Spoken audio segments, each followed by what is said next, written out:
Dengar, kita sudah terhubung bersama narasumber kita untuk pagi hari ini, ada Ustadz Mahmud Zamhur. Assalamualaikum warahmatullahi wabarakatuh, Ustadz. Waalaikumsalam warahmatullahi wabarakatuh. Sehat Ustadz kabarnya untuk pagi hari ini Ustadz? Alhamdulillah Masya sehat. Allah, ini tema kita Ya, mengenai kondisi dunia sebelum Islam ya Ustadz ya. ya, Baik, ya. nanti kita akan mengajak pendengar yang ingin bergabung bersama Ustadz Mahmud Zamhur di line telepon kami di 0711369977 atau juga melalui line WhatsApp di 082179279010 dan siaran ini dapat Anda dengarkan melalui RRI Digital, rri.co.id dan YouTube channel kami di Pro1 RRI Palembang. Terlebih dahulu kami persilakan untuk Ustadz Mahmud Zamhur memberikan materi mengenai kondisi dunia sebelum Islam. Silakan Ustadz. Baik, bismillahirrahmanirrahim. Assalamualaikum warahmatullahi wabarakatuh. Alhamdulillah, salatu wassalamu ala rasulillah wa ala alihi wa ala. Allahumma salli wa sallim ala Mustafa Muhammadin sallallahu alaihi wa ala alihi wa sallam tasliman katsira. Alhamdulillah, pendengar RRI yang Allah SWT. Pada kesempatan ini kita akan membincangkan keadaan dunia sebelum Islam datang, sebelum Rasulullah diutus. Ya. Jadi Islam sebagai agama tauhid itu sudah diturunkan oleh Allah berbarengan dengan diutusnya Nabi Adam alaihissalam, dituluskan oleh nabi-nabi setelah Nabi Adam, yaitu sebelum Nabi Muhammad. Ya, ada Nabi Idris, Nuh, Hud, Soleh, Ibrahim, dan seterusnya ya. Ismail di Arab, kemudian Ishak di Syam ya. Dan begitulah. Nah, dalam perjalanan perkembangan manusia itu Allah menyertakan ya para nabi untuk mengatur manusia. Namun kemudian di antara zaman satu nabi dengan nabi yang lain itu berkembang peradaban yang berkembang setelah satu nabi wafat. Misalnya di Yunani itu ada banyak manusia dan ada peradaban, tapi tidak terjangkau oleh nabi karena nabi-nabi itu kebanyakan turunnya di Timur Tengah. Begitu juga peradaban Romawi. Nah, begitu juga peradaban Persia. Nah, cuma memang di peradaban Persia ini ada diutus nabi, yaitu Nabi Ibrahim ya. Nabi Ibrahim itu mengingatkan Namrus, tapi Namrus tidak mau ya, tidak mau ikut dengan risalah. Nah, jadi secara global ya, sejak nabi-nabi itu diturunkan, kemudian ada kondisi-kondisi setelah nabi wafat, maka dunia itu tidak ikut dengan aturan Allah, berkembang menjadi peradaban yang liar dan rusak ya. Dan saat itu peradaban yang besar adalah Yunani, Romawi, Persia, Mesir ya, itu di daerah Timur Tengah dan Eropa. Lalu kemudian di Asia ada peradaban Cina, ya, peradaban Mongol. Nah, di Nusantara ya ada peradaban animisme ya, dan di India ada peradaban Hindu. Nah, kondisi yang paling dekat dengan kelahiran Rasulullah adalah di Arab. Itu peradabannya adalah jahiliyah ya. Di Syam, kalau sekarang itu Syam itu Palestina ya, Yordan, kemudian Lebanon dan Suriah. Nah, itu mereka ikut peradaban Romawi. Di Iran itu berkembang peradaban Persia, dan di Afrika ada peradaban Mesir ya, dengan kekuasaan Firaun yang luar biasa. Nah, yang berkembang di Arab sendiri setelah sekian ribu tahun ya, nabi-nabi sebelumnya diutus, misalnya Nabi Soleh ya, kemudian Nabi Ismail, Nah, masuklah pada peradaban yang terputus dengan masa kenabian, itu berkembang peradaban jahiliyah dengan menyembah patung-patung sebagai sesembahan. Ya. Nah, dampak dari menyembah patung-patung itu adalah manusia itu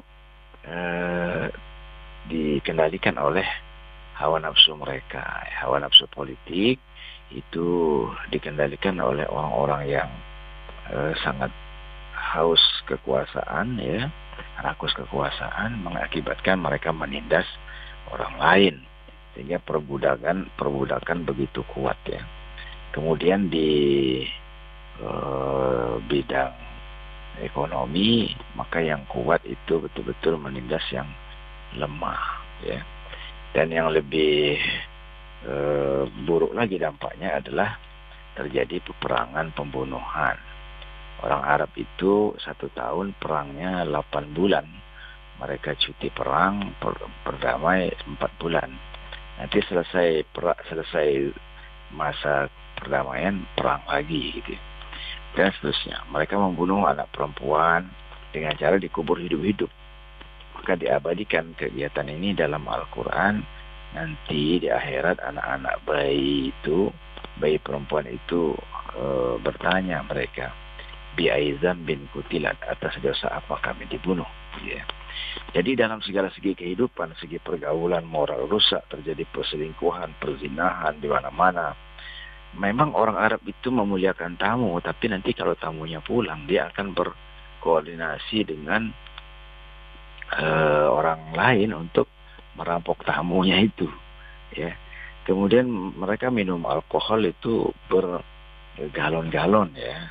Jadi kita bisa tahu itu ketika Allah mengharamkan homer secara total, lalu mereka menumpahkan koleksi homernya ke jalanan Madinah itu, sampai jalanan yang berpasir itu tergenang oleh alkohol, oleh minuman miras beralkohol, ya.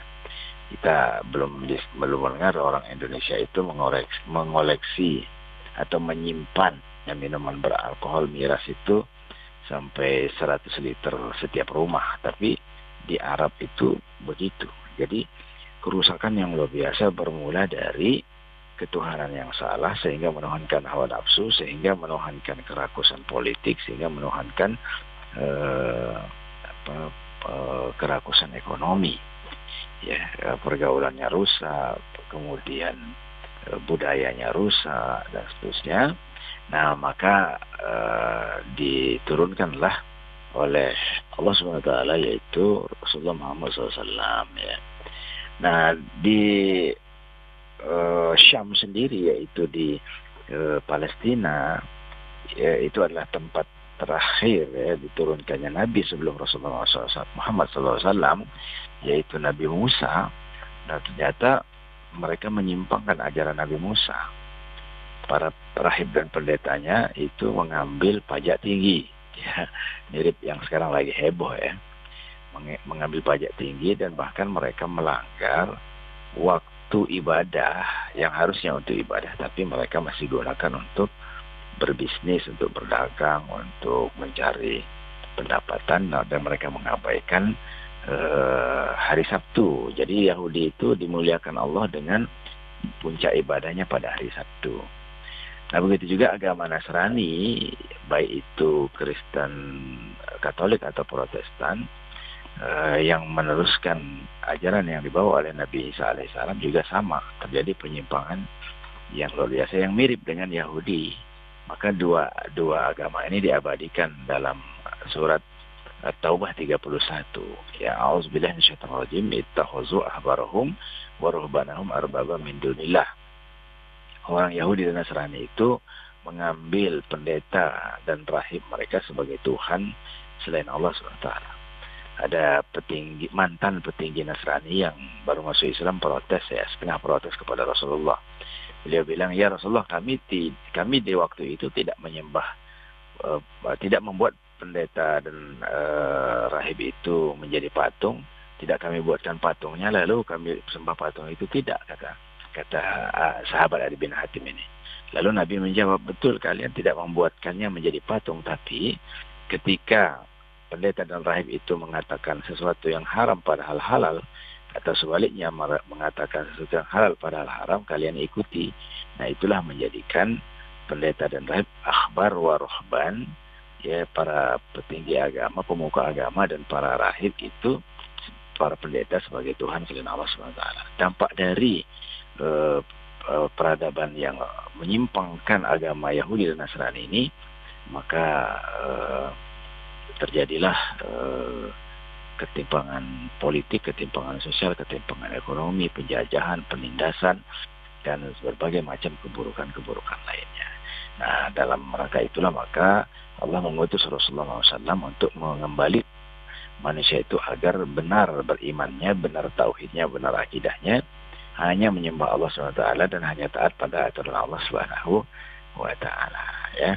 Nah, secara ringkas itu keadaan dunia sebelum Islam, ya. Dan Rasulullah berjuang 13 tahun, lalu kemudian beliau berhasil, ya, mendapatkan kepercayaan dari penguasa Yasrib, ya, Madinah sekarang. Dan lalu beliau pindah hijrah, dan disitulah kemudian dalam waktu yang sangat cepat, hanya 10 tahun, beliau mampu membalik keadaan dan menjadikan bangsa Arab yang tadinya jahiliyah bodoh itu menjadi bangsa yang terkemuka. Bahkan, ya, 4 tahun setelah Rasulullah wafat, maka kaum muslimin berhasil menundukkan Persia, Romawi, Mesir, ya, dan peradaban-peradaban kecil di sekitar Jazirah Arab itu menjadi tunduk pada Islam dan menyembah Allah Subhanahu wa Ta'ala. Ini suatu prestasi yang luar biasa. Oleh karenanya Michael Hart, seorang Nasrani, dia menempatkan Nabi Muhammad sebagai orang nomor 1 paling berpengaruh sepanjang zaman, ya, dan menempatkan Umar bin Khattab sebagai orang yang berpengaruh nomor 11, karena dalam waktu 10 tahun beliau berhasil mengislamisasi 3 peradaban besar, ya. Nah, inilah kondisi sebelum Islam diturunkan, dan Allah mengutus Rasulullah Muhammad SAW untuk mengembalikan agar dunia itu diatur oleh Islam. Sebagaimana yang Allah sebutkan dalam Al-Quran, Anal ardo yuwarisuha ibadiyas solehun. Bumi ini, kata Allah, kami wariskan kepada hamba-hamba kami yang soleh. Itulah para nabi dan penerusnya, dan itulah Rasulullah Muhammad SAW yang menjadi nabi terakhir untuk mengatur manusia dengan ajaran Islam, agar manusia betul-betul memfungsikan dirinya sebagai hamba dan sebagai khalifah fil ard, ya. Baik, ya, saya kira ini sebagai pengantar, monggo kita lanjutkan dalam diskusi. Baik, yang ingin bergabung silakan pendengar di line telepon kami di 0711369977, atau juga Anda bisa melalui WhatsApp kami di 082179279090. Pro 1, assalamualaikum. Halo, assalamualaikum. Waalaikumsalam warahmatullahi wabarakatuh. Pak Roni di Palembang, ya? Iya ya, Mbak. Bagus nih sinyalnya Pak Roni. Apa? Sudah bagus kayaknya sinyalnya Pak Roni. Alhamdulillah, Mbak. Alhamdulillah. Silakan Pak Roni. Assalamualaikum. Waalaikumsalam warahmatullahi wabarakatuh. Pak Ustaz, ya. Ya. Ini Pak Ustaz, batasan sholat Jumat itu azan pertama apa azan kedua, sebabnya kalau sudah azan itu Pak Ustaz tidak boleh ada kegiatan lain, Pak Ustaz. Azan pertama atau azan kedua? Iya, batasan sholat Jumat itu. Batasan sholat Jumat. Itu yang pertama. Yang kedua, Pak Ustaz, bagaimana pandangan Ustaz ekonomi kita sekarang ini, Pak Ustaz? Oke, ini pertanyaan kedua ya, pandangan Pak Ustadz tentang ekonomi saat ini. Baik, Ya. Waalaikumsalam warahmatullahi wabarakatuh. Baru aja dibilang Yang bagus, sinyalnya ini udah hilang-hilang lagi. Ngadat lagi. Yang pertama Ustadz, ini tentang sholat Jumat. Batasan sholat Jumat itu di azan pertama atau azan kedua? Karena Oke. katanya kalau sudah azan itu nggak boleh ada kegiatan lain. Silakan Ustadz. Baik, yang dihitung itu adalah azan sebagai penanda sudah masuk waktu. Berarti azan kedua, gitu. Nah, azan di masa Utsman bin Affan itu dilakukannya lebih pagi, ya. Jadi sekitar jam 9, jam 10, dan itu azannya di pasar. Jadi azan pertamanya itu di pasar, gitu ya, mengingatkan orang Karena memang Allah sebutkan di dalam Al-Quran memang harus begitu, ya. Idza nudiya lis-salati min yaumil jumu'ah fas'au ila dzikrillah wa zarul bai'. Ya, jika kamu diseru untuk melaksanakan sholat Jumat, maka bersegeralah dan tinggalkanlah jual beli. Maka azan yang satu kali di masa Rasulullah, di masa Abu Bakar, di masa Umar. Nah, karena masyarakat sudah banyak dan sudah sibuk, oleh Utsman bin Affan itu dilakukan azannya jauh sebelum jam 12-an gitu. Nah, jadi mana batasnya itu adalah azan kedua gitu, yaitu azan bahwa tanda sudah masuk waktu. Kalau azan pertama itu belum gitu ya. Yang kedua tentang ekonomi hari ini ya. Ya, ekonomi hari ini tidak baik-baik saja. Ketimpangannya luar biasa. Kalau pendengar RRI baca data, ya, bagaimana 10 orang super kaya Indonesia itu menguasai mungkin itu 50% aset seluruh rakyat. Bahkan 50 orang kaya Indonesia itu menguasai 80% aset. Dampaknya apa? Dampaknya adalah karena harta itu dikuasai oleh orang sedikit, maka orang banyak itu nggak bisa mengakses dengan mudah, tidak punya uang, ya kan? Karena uang itu berkumpul pada orang tertentu. Makanya Allah katakan dalam Al-Hasr ayat 7 itu ya, likaila yakuna dulatan bainal aghniya minkum, agar jangan sampai harta itu berputar pada orang kaya saja. Apa dampaknya? Duit ya yang 800 triliun yang dimandek dipegang sebagai sebuah kebanggaan orang nomor 1 Indonesia, orang terkaya nomor 1 Indonesia, Prajogo Pangestu. Ya kalau dia pegang dia 800 triliun, ya mandek, maka uang itu tidak bisa diakses oleh yang lain. Dampaknya terjadi ketimpangan ekonomi, ketimpangan sosial, pengangguran, dan seterusnya. Kita bayangkan satu kampung ya, satu kampung, ada orang super kaya di situ, memegang uang, tidak diputarkan, maka yang lain susah untuk mendapatkan uang itu. Maka orang banyak yang tidak mampu bayar sekolah, tidak mampu menyekolahkan anaknya, yang menyekolahkan anaknya banyak menunggak. Karena apa? Karena dia mau berusaha, modal tidak ada, pendidikan juga seadanya.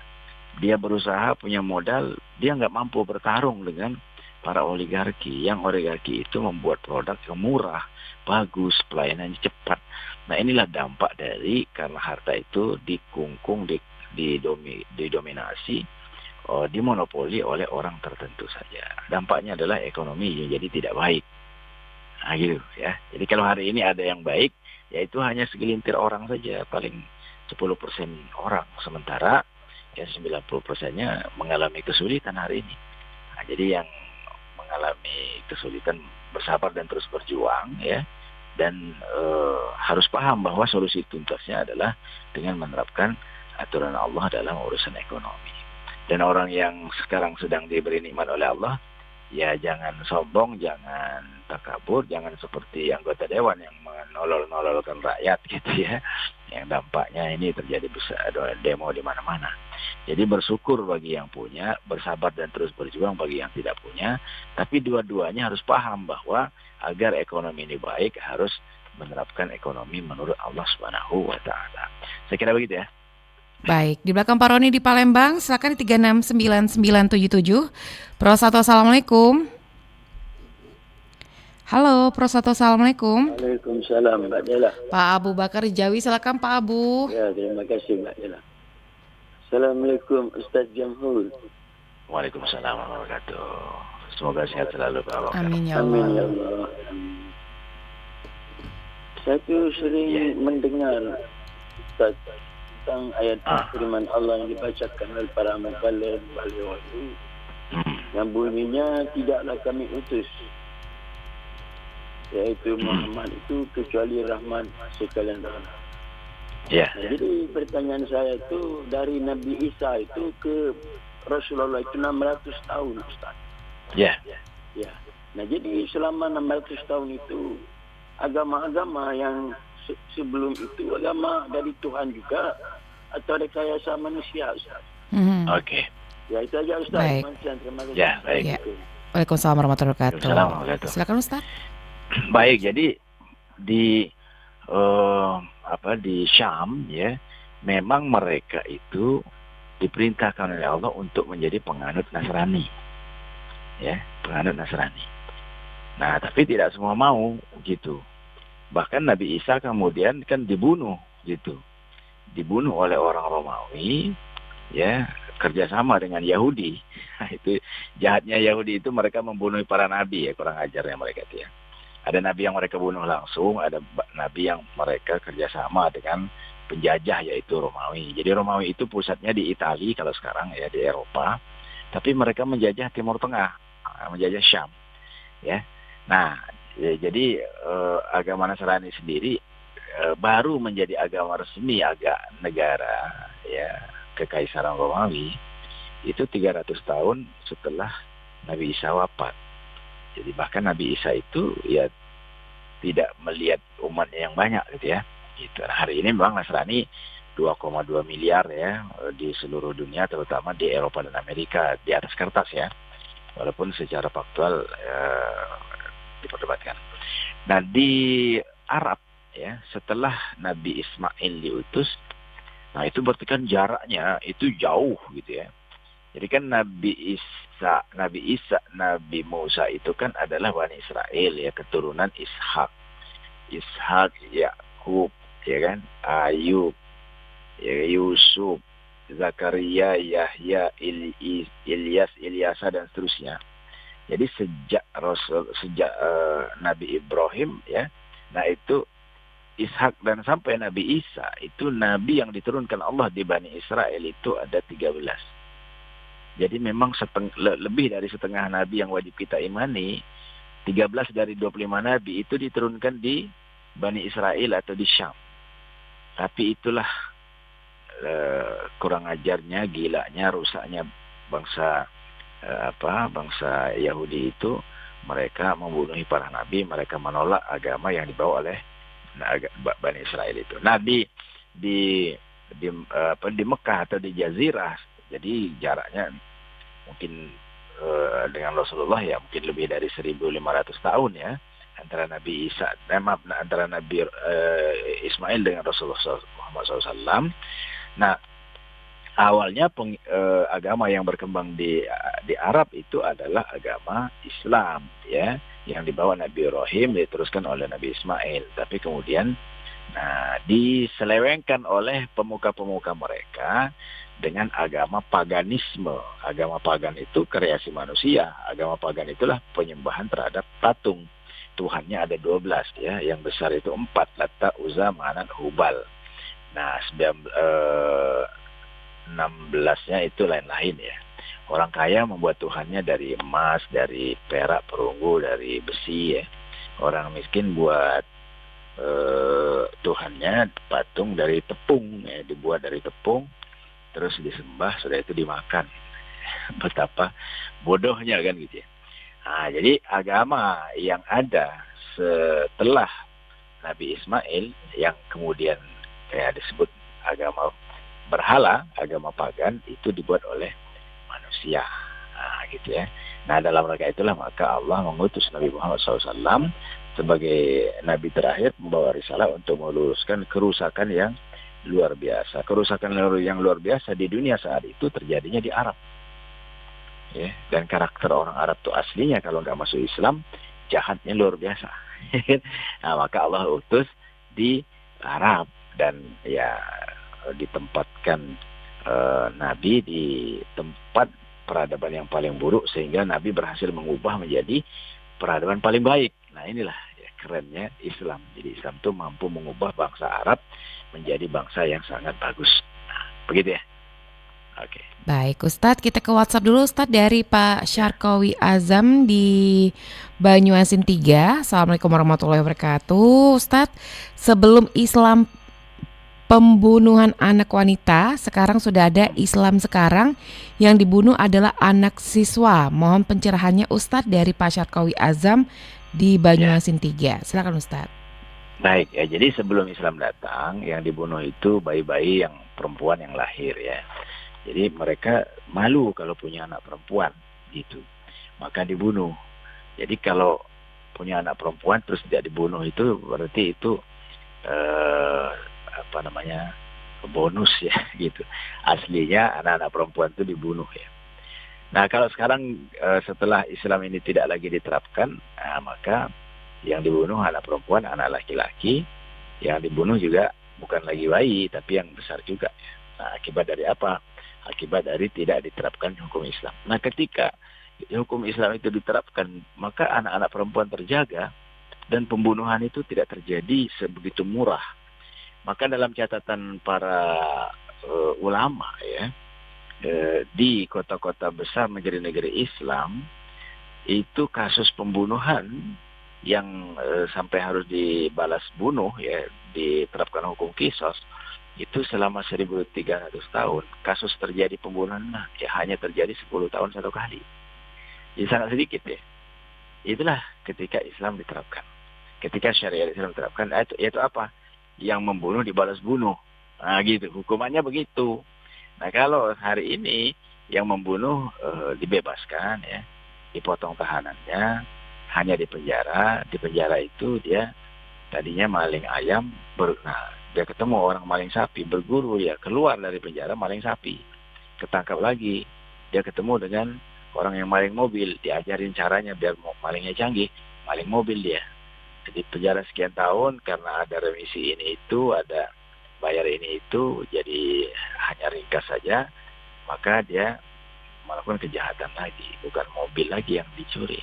Ya kereta, ya pesawat, ya pulau gitu ya. Dan ini terhormat malingnya karena dilindungi undang-undang. Nauzubillah min dzalik ya. Nah jadi begitu keadaannya ketika kaum muslimin atau umat manusia ini tidak menerapkan aturan Islam. Kita bandingkan bagaimana data selama 1.300 tahun, 10 tahun satu kasus pembunuhan, bagaimana dengan di Amerika, di Eropa, kematian karena pembunuhan itu paling tinggi di Amerika, ya. Dalam 1 menit itu ya lebih dari 10 kasus ya. Amerika itu mengerikan. Yang diberitakan yang baik-baik itu di pinggir jalan besar ya, di gedung-gedung tinggi. Tapi di balik gedung-gedung tinggi jalan besar itu, di Amerika, di Eropa, di berbagai negeri, termasuk juga di kita kan, di balik ruko-ruko mewah di belakangnya itu, nah itu kan kehidupan tidak bagus, kehidupan tidak baik gitu. Ada yang disebut dengan slum area ya. Slum area itu kawasan-kawasan kumuh gitu ya. Nah inilah ketika kaum muslimin hari ini di negeri-negeri muslim tidak lagi menerapkan Islam, maka dampaknya itu sangat buruk ya. Pembunuhan terjadi lebih murah ya, nyawa manusia lebih murah dari nyawa ayam, dari nyawa binatang gitu ya. Kemudian dampak ekonominya, dampak sosialnya, dampak psikologisnya, Islam itu kehilangan rahmatan lil alamin. Oke, begitu ya. Baik Ustadz, dan pendengar ingin bergabung kembali silakan di 369977. Pro 1, Assalamualaikum. Assalamualaikum. Waalaikumsalam warahmatullahi wabarakatuh. Dengan siapa di mana nih Pak? Bang Taslim, Pak. Bang Taslim, silakan Bang Taslim di Kayu Agung. Assalamualaikum, Tad. Waalaikumsalam. Waalaikumsalam. Ya, langsung di radio aja, Tad. Apa kabar, Tad? Alhamdulillah. Setelah kami sehat. Ini, Tad, aku tuh ada 2 pertanyaan ya. Agak menyimpang dari tema, meluruskan masalah azan tadi, Tad. Yang pertama, azan tadi kan Jumat itu memang benar kata Pak tadi itu 2 kali. Ini kan jam 12 berapa itu, nah sudah mengantar imam itu azan lagi. Nah yang itu yang dimaksudkan Bapak itu tadi mungkin. Oh gitu. Yang kedua yang Pak, masalah rokok itu kan NU itu mengingatkan haram. Kalau kita jual itu hasilnya itu pasti haram juga. Tapi sekarang ini ada yang mengatakan makruh. Itu yang benarnya yang mana itu kan ya? Baik Pak. Itu makasih ya. Baik, terima kasih Pak.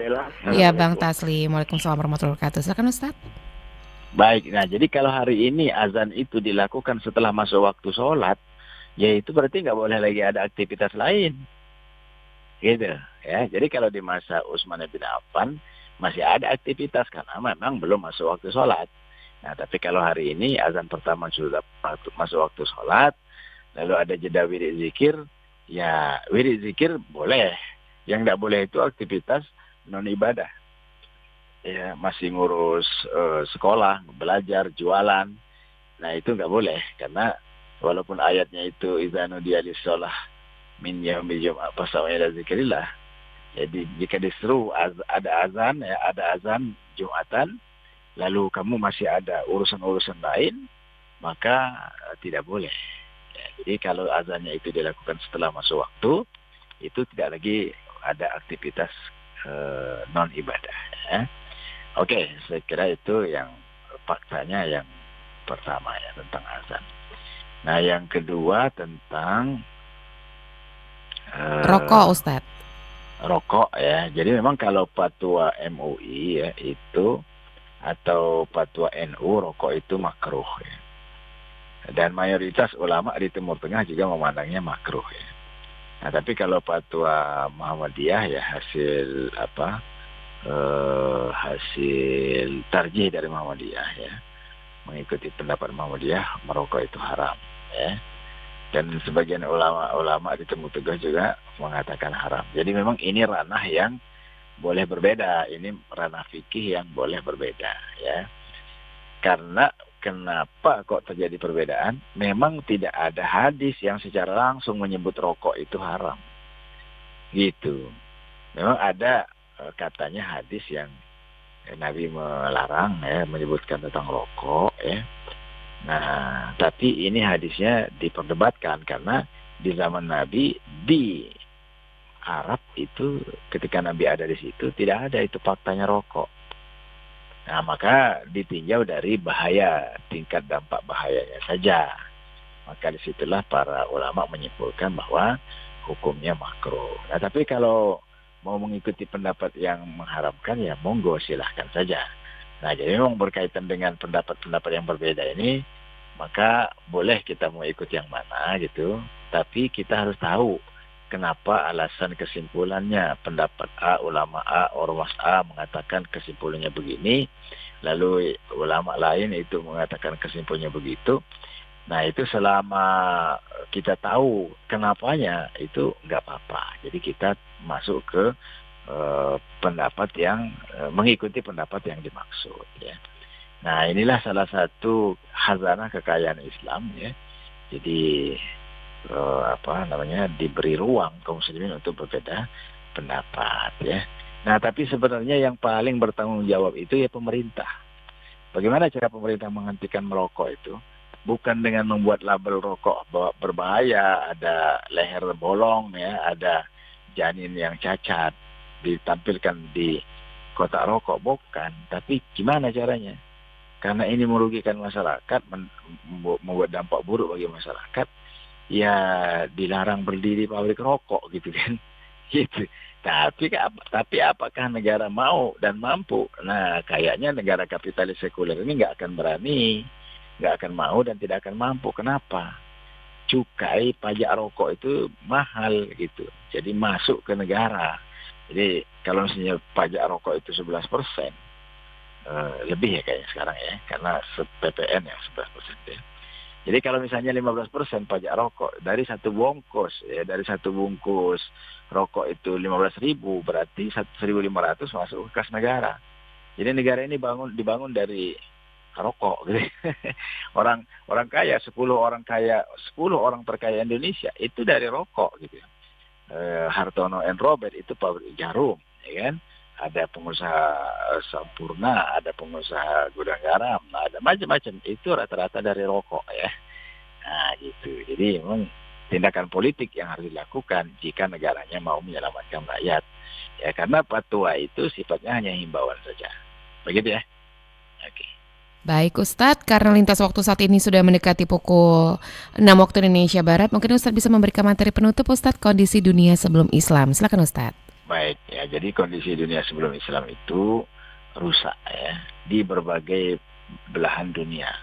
Di Asia misalnya Mongol itu menguasai setengah dunia dengan perang ya. Bahkan Mongol itu pernah memerangi Kediri, Singosari di Jawa ya.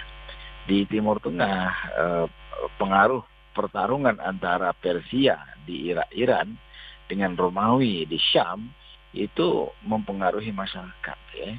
Dan masyarakat itu menjadi tidak konsen dalam membangun masyarakatnya karena dampak buruk dari kehilangan ketuhanan, ya, mengakibatkan aturan yang harusnya mengatur masyarakat, yaitu dalam bidang ekonomi, politik, sosial, budaya, hukum, peradilan, itu tidak diatur dengan Islam. Nah, jadi dampak dari tidak diatur dengan Islam itu luas sekali, meliputi segala aspek. Itu yang terjadi pada kondisi pra-Islam, kondisi sebelum Islam datang, kondisi ketika dunia itu dikuasai oleh kehidupan jahiliyah dalam berbagai aspeknya. Nah, maka hal pertama yang dilakukan Rasulullah itu adalah mendakwahkan tauhid, mendakwahkan akidah Islam, gitu, ya. Nah, kalau kondisi sekarang tentunya agak sedikit berbeda karena kita berhadapan dengan kaum muslimin yang sudah Islam. Jadi kita tidak berhadapan dengan yang kafir, yang non-muslim. Nah, tapi hari ini tentu dakwah tetap harus dilakukan kepada yang non-muslim. Nah, tentu dengan cara-cara yang tidak menggunakan kekerasan fisik, ya, tapi menggunakan pencerahan akal, ya. Nah, itulah dakwah yang harus kita lakukan. Nah, pengejawantahan bagaimana Rasulullah mampu mengubah masyarakat sampai kemudian beliau hijrah, itu yang harus ditiru. Jadi kelahiran Rasulullah itu adalah kelahiran Islam, gitu, ya. Yang hari ini kita pekan-pekan ini kita mulai mengenang kelahiran Rasulullah dalam Maulid, ya. Nah, itu bagus itu kita melakukan safari dakwah, ya, Maulid Arba'in dan seterusnya. Nah, tapi yang harus kita sampaikan adalah bahwa Rasulullah lahir itu bukan sekedar manusia lahir, tapi itu sekaligus Allah SWT menyiapkan lahirnya peradaban baru, yaitu peradaban Islam, ya. Nah, ini sekali lagi sangat penting untuk kita pahami agar sekali lagi kita bisa mengajak masyarakat ini untuk semakin baik dan lebih baik dengan Islam, ya. Kalau tidak dengan Islam, maka nggak bisa baik, gitu. Bayangkan Rasulullah itu berdakwah 10 tahun berhasil mengubah masyarakat menjadi baik. Dilanjutkan Khulafaur Rasyidin, ya. Umar bin Khattab itu memerintah sebentar saja, 10 tahunan juga. Tapi beliau mampu, ya, mencerahkan manusia yang tadinya berperang sesama, yang tadinya curang dalam timbangan, yang tadinya membunuh anak perempuan, yang tadinya berbagai kejahatan itu dilakukan. Setelah datangnya Islam, maka itu berhasil diperbaiki, ya. Dan prestasi luar biasa dari Umar bin Khattab itu adalah beliau menundukkan, ya, 3 adidaya, Persia, Romawi, dan Mesir dalam waktu kurang dari 10 tahun. Masya Allah, ya, ini suatu peristiwa yang penting untuk kita pahami. Nah, jadi kelahiran Rasulullah adalah kelahiran peradaban Islam, bukan sekedar kelahiran manusia biasa. Nah, bagi kita yang Muslim tentu kita harus menguatkan iman kita, menguatkan ibadah kita agar lurus, ya. Nah, lalu kita punya tanggung jawab untuk menunaikan ayat Allah tadi, ya, annal ardo iwarisuha ibadiyas solihun, ya. Di bumi ini, kata Allah, kami wariskan kepada hamba kami yang soleh. Nah, kalau hamba-hamba yang sekarang ini mengatur masyarakat tidak dengan kesolehan, tidak dengan aturan ilahi, dampaknya akan semakin buruk. Hari ini ketimpangan itu luar biasa, ya. Coba kita bayangkan, ya. Ya, walaupun itu tidak semuanya dalam bentuk uang fisik, ya. Duit 800 triliun itu buat apa, gitu, ya kan? Itu hanya sekedar kebanggaan, oh dia orang terkaya. Tapi dampaknya terhadap masyarakat itu sangat minim. Justru masyarakat malah jadi semakin kesulitan, ya, sehingga terjadilah monopoli. Nah, monopoli itu semakin mencekik masyarakat, sementara mengayakan, ya, memberikan kenyamanan hidup yang luar biasa bagi orang-orang yang tidak kaya, gitu. Nah, inilah ketimpangan yang dulu terjadi sebelum Rasulullah diutus, ketimpangan sosialnya, ketimpangan ekonomi, ketimpangan politik, penjajahan atas manusia. Maka Islam datang untuk membebaskan itu semua, ya, seperti yang dikatakan oleh Jenderal Islam, ya, anak buahnya Khalid bin Walid. Jadi bukan Khalidnya langsung, ya. Jadi ketika perang tanding dengan Persia itu, nah itu Jenderal Rustum, ya, panglima tertinggi Persia, tanya kepada panglima Muslim, ngapain kamu datang jauh-jauh dari Arab ke sini? Nah, kami datang ke sini untuk membebaskan manusia dari penghambaan kepada selain pencipta, ya. Tahrirun nas minal ibadatil ibad ila ibadati rabbil ibad. Kami datang untuk membebaskan manusia dari penjajahan, penindasan dan penyembahan menuju Allah Subhanahu wa taala. Hanya mengabdi pada Allah Subhanahu wa taala. Itulah manusia merdeka. Jadi manusia yang betul-betul dia mengatur hidupnya dengan aturan Allah Subhanahu wa taala. Nah, mudah-mudahan kita, ya, khususnya para pendengar RRI, semakin tercerahkan, semakin paham, dan kita punya tanggung jawab untuk meluruskan manusia ini agar manusia mau diatur dengan aturan Allah. Wabil khusus para pemimpin yang sedang diberi amanah, maka aturlah manusia, aturlah alam ini, aturlah kehidupan dengan aturan Allah Subhanahu wa taala. Ya, saya kira demikian. Terima kasih. Assalamualaikum warahmatullahi wabarakatuh. Waalaikumsalam warahmatullahi wabarakatuh. Terima kasih banyak untuk Ustadz Mahmud Zamhur yang sudah memberikan materi mengenai kondisi dunia sebelum Islam. Dan lintas waktu kami informasikan mendekati pukul 6 waktu Indonesia Barat. Nanti tepat pukul 6 kita akan mendengarkan informasi warta berita. Dan tentunya dapat Anda saksikan langsung melalui YouTube channel kami di Pro 1 RRI Palembang. Tetaplah bersama kami di Pro 1 RRI.